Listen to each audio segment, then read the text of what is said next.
ये लड़का गाड़ी को नया नया लिया है और देखो क्या होता है इसके साथ। Comedy video. नहीं नहीं नहीं, सारुण के यहाँ कुछ तो गड़बड़ है, जरूर कोई ना कोई गड़बड़।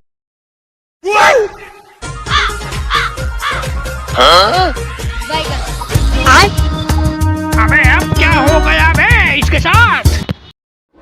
लेकिन ये साला कर क्या रहा है यहाँ पे? ले जाना पड़ेगा इसको।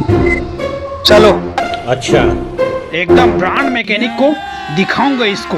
अभी मजा आएगा ना भिड़ो। हाँ, अनवर अमीन ऑटो सेंटर यही बनवा लेता हूँ।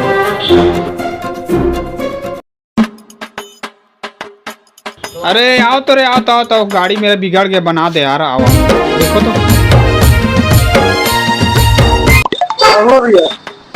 अरे देखो ना यार गाड़ी कैसे, देखो भाई अच्छे से। जब से लिया हूँ मैं परेशान हूँ यार गाड़ी में यार।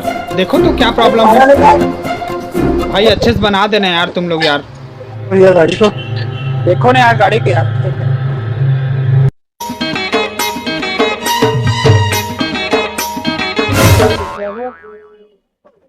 अरे यार जब भी गाड़ी चलाता हूँ ना इसका पहिया चलता है भाई।